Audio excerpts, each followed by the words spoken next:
Hi everyone, Lee here to walk you through my Phoenix in a Jar project. But before we get started, let's take a look at the materials we'll be using.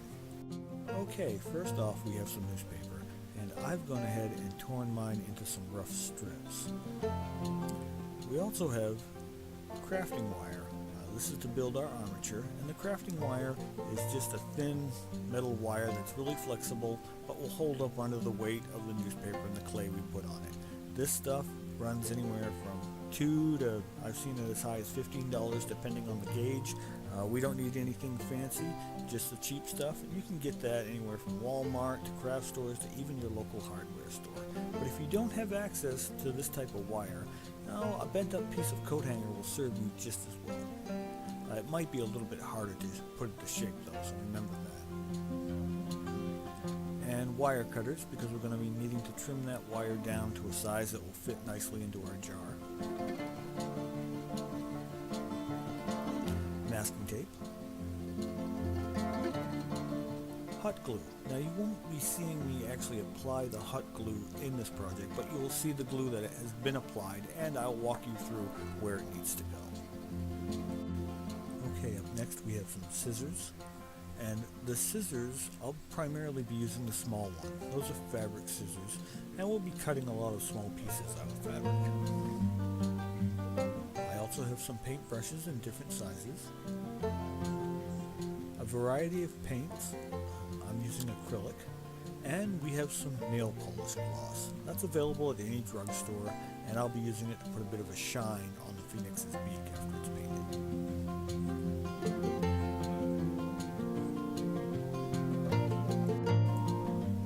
Now for the jar. Any glass jar will do. As you can see, mine was a nacho cheese container. I took a hair dryer and on the hot setting just kind of went back and forth over the label till it loosened up the glue enough so I could peel it right off. If you have trouble getting the label off, or there's a lot of glue left behind, you can actually mix up the paste, about a tablespoon of baking soda and a couple of tablespoons of vegetable oil. Now once that's mixed up, you just apply that to the outside of the jar, let it set for about 15 minutes or so, then give it a good scrubbing under some warm water. That should pull the glue right off. I had to do it twice to get all the glue off, but in the end it came off really well. Now, paper clay. Paper clay, there's recipes all over the internet on how to make it. Everyone has their own special flair. You can make it from everything from toilet paper all the way up to egg cartons. I would find a recipe that works for you. Okay, for the fabric portion of this project, what I have in my hand there is a shop rag. It's basically just a really durable paper towel. It feels more like a fabric than a paper. And you can get that in rolls for, well, I've seen it online for $6 or $7, all the way up to big bundles that they ask $40, $50 for. It's just a really heavy duty paper towel. If you can't afford something like this, you can use something else. T-shirt or an old sheet will work. I have a t-shirt there. That actually takes to the glue really well. It dries nicely and handles paint really well too. So a heavy duty t-shirt would work just as well.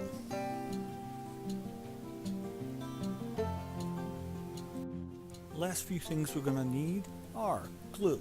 This is Elmer's Glue All, or standard white glue in the big bottle. I always keep some on hand.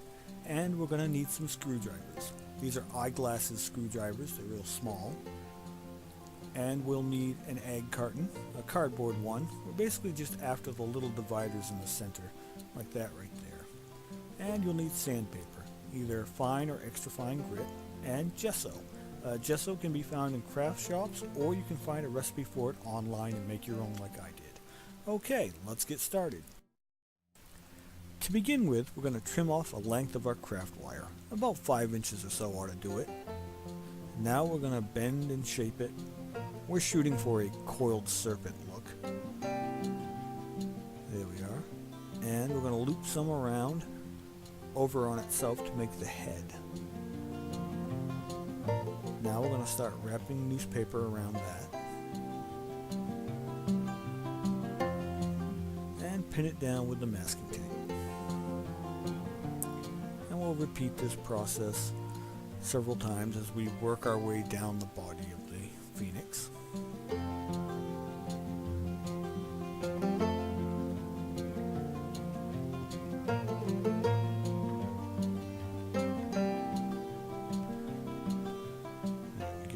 Just kind of layering and layering. And you don't have to make this a phoenix. I mean, you could build a snake or a sea monster, even a dragon. You know, this is your creation. Make it anything you want it to be. I just felt like doing a phoenix this time around.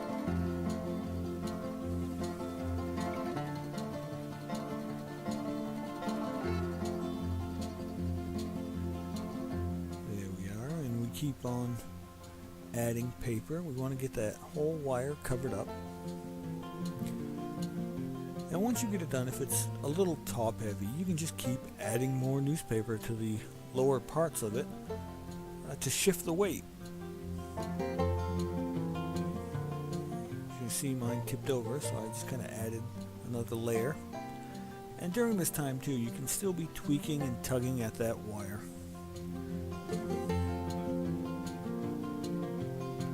I do several times throughout this part of the project. Now we're going to lay the paper clay on. The trick with the paper clay is you want to cover everything, but lay it on as thin as possible. The thinner the clay, the quicker it'll dry, and if you put it on too thick, it may actually not dry completely. And even during this part, I'm still kind of making adjustments to the height and the shape of the creature. We're getting something that kind of resembles a gray worm. But just cover every little bit and make sure you've gotten it the way you like it. Smooth it out with your fingers as much as you can. And then you're going to want to let it dry. Drying time, that could be a day or a couple days, maybe even more depending on the weather. Once it's dried, you can cover it with the gesso if you choose. And what I'm doing here is I'm just putting thin layers on. I'm looking for cracks and divots. We're just going to smooth those right over. And if one layer isn't enough, go ahead and after it's dried, put another one on. We're just shooting for as smooth a creature as we can possibly get.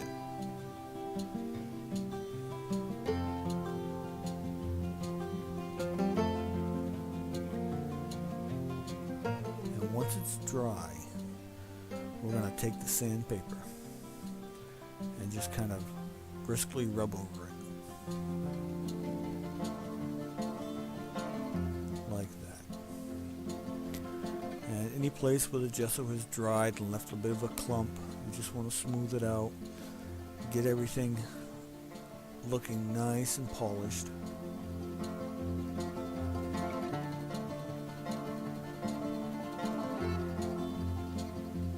Then we're just going to take a tissue and wipe the dust off and start painting. I'm going to use a nice bright orange as a base for the phoenix. As I mentioned earlier, if you wanted to do a dragon or a sea monster, you might want to go with cooler colors like blues.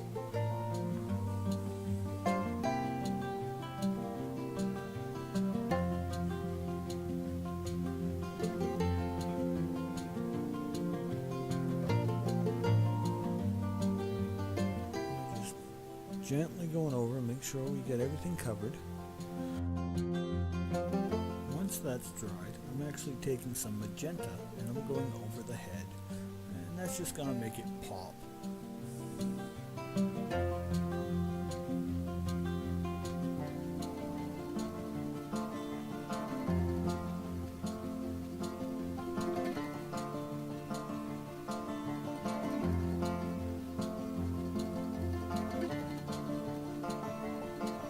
And then we'll add some yellow for the beak.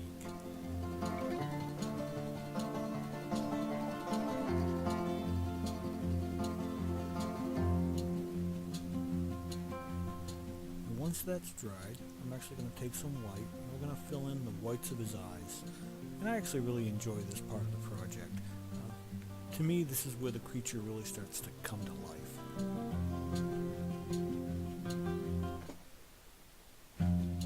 Okay, once everything's dried, we're going to take one of our small screwdrivers and we're actually going to puncture the back, pushing downwards very carefully. And we're going to create a couple of holes that the wings are going to set into.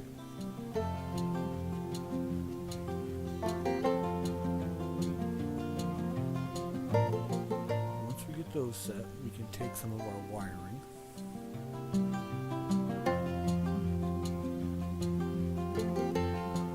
And we're just going to trim off a few inches.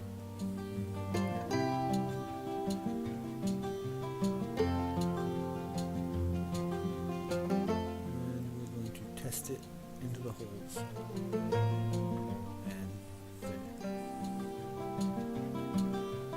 At this point, I'm just bending things around and trying to imagine how the wing is going to set. I'm going for kind of a wrap-around look. So I'll be bending the wire a little bit and adjusting it. And we'll be doing the same thing to the other side.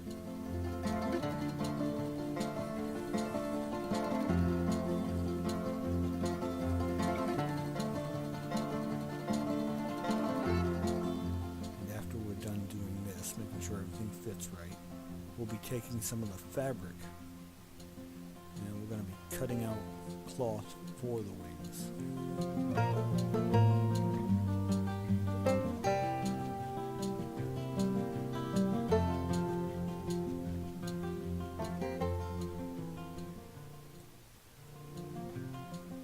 As you see here, we're cutting out the wings. Just kind of setting the little wire in to kind of get an idea of how the cloth will fit on it, and kind of wrapping it around. And once I get it the way I like it, I'm going to dip it in glue, both sides, and then just kind of wrap a little bit around that piece of wire so it sticks, and then I'm going to let it dry. And again to the other side.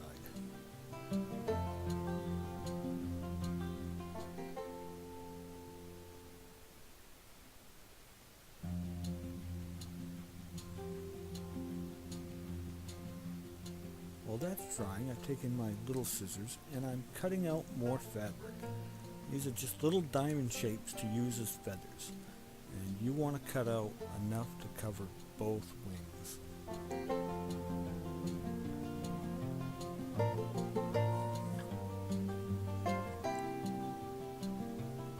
This might be a tiresome part of the project, but it's so worth it when you get it done. Okay, once you get enough feathers cut out, you start dipping them in glue and then laying them over the wing, kind of overlapping each other, and just work your way up the wing. And you want to do this to both sides. And when you get done, you should have some wings that are just full of feathers.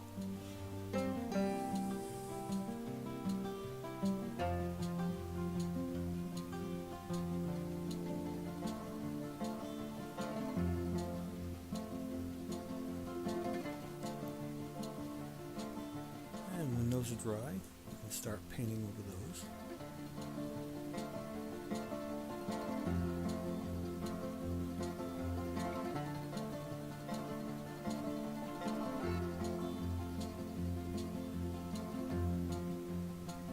I really like that color. I just think they look really good in contrast to the orange body.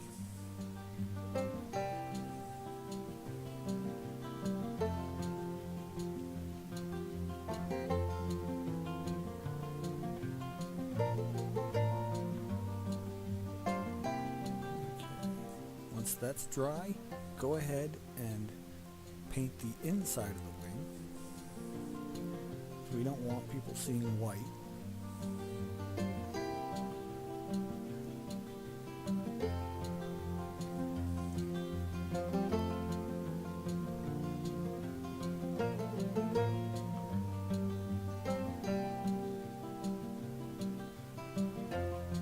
Make sure you get every bit of it covered.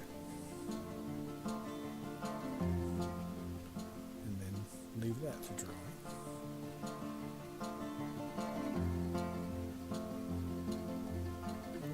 that's dry, we can start detailing the tips of the feathers. I went with yellow, and I'm just kind of lightly going over the tips of each one.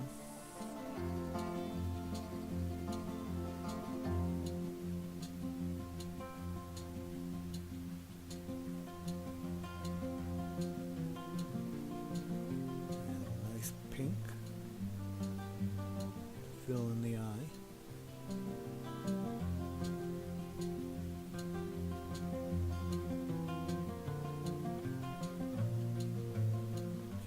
Now I've taken some black paint and a little bit of water to make a wash, and all I'm doing is carefully dipping the tops of the wings and letting it sink down in so that the individual feathers pop a little bit. Then go ahead and put some hot glue on the back of the phoenix right over the holes we made to fit the wings in. Then when you push the metal into the back, let it dry, and while that's drying, go ahead and get the egg crate. We're going to cut out one of those divider pieces to make a perch for our phoenix. And that'll just lift him off the cover a little bit. Go ahead and paint it in. And after this, we're going to take the jar lid and a pair of scissors. And go ahead and score the inside of the lid, and then get some hot glue and fill in over those score marks. Then you can take a piece of fabric, cut it down to about the right size, and push it right over the lid and push it down into the glue. You can test it with the jar, and after that, go ahead and glue down your perch and your phoenix. Then you can finish up any extra touches that you have to do. I just kind of finished off the base and added some detail to the phoenix. Here comes the pupils. There we go. And last thing, we're going to put a bit of shine onto the beak.